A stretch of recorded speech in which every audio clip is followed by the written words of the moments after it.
रिश्ता स्वर्ग में तय हुआ। अच्छा कबो कबो एक घर बा कि चौका पर का बैठल बियाह उठ जाला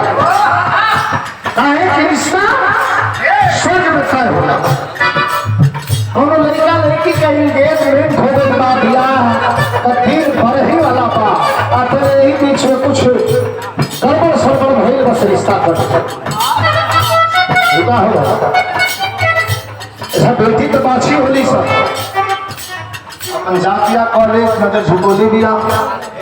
इज्जतदार घर के लड़की बिया और लड़का जो बात पर जाके आगे से रास्ता में खड़ा हो गई नजर झुको नहीं लेकिन कलश के सामने से हटिए आपसे मेरी शादी तय थी अब नहीं होने वाली रास्ता छोड़ दीजिए तो हरा का कहता इन्हें सुना थमा देना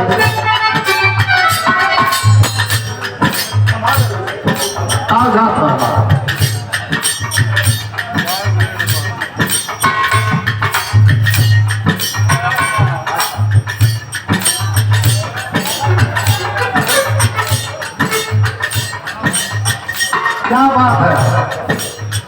ग्राम पनाफा से विजयलाल यादव गाजीपुर अजय देवगन हीरो। अरे बाप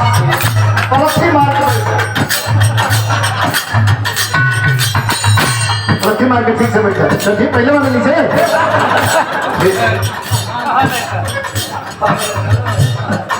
500 रुपया पुरस्कार बाबू जगन तभी मसला मजा पानी ले गया। अब वो लड़का खड़ा हम लड़का क्या है हटो हटो अच्छा इमोशनल अत्याचार आँख से रोज अंधा कहता आज का है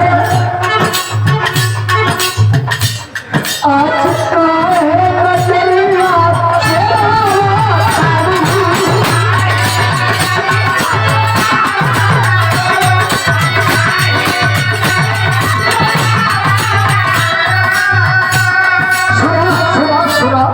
सुना तो हम जानता नहीं और दबाव रखना करता आज के आज का नजरिया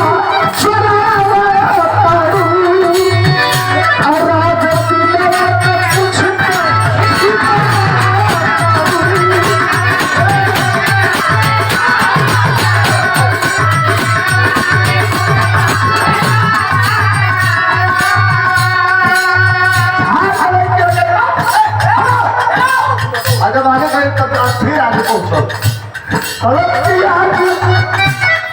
आज हमारा अरे आज हमारा कि आप तुम्हारा तो नहीं खो अरे आज हमारा कि आप तुम्हारा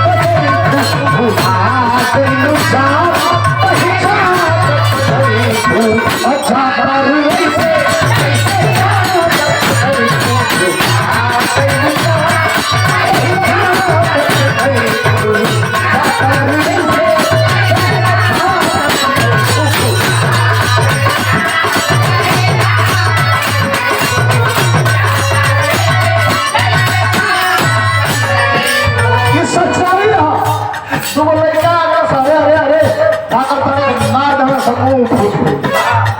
लड़की आगे बोल दो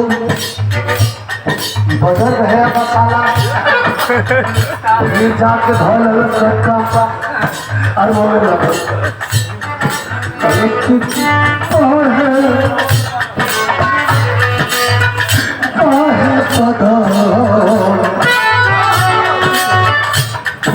रोवत आत्मा जाके मुंह फूटल जा हरस की है बदल भान हो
आजकल बड़ा छोड़ चल आज पहला दिन भाई एक लाइन सुना दे काहे कि आप युवा समय यूट्यूब पर तमाम हमारे आवाज में देखता नहीं झारस से बाल सही लेकिन ये पहला दिन भाई का आनंद ले लें एक बाद एक बिरहा लाइन बदल के बीरस के बिरहा होगा एगो बीरस के बिरहा सुना देता है आई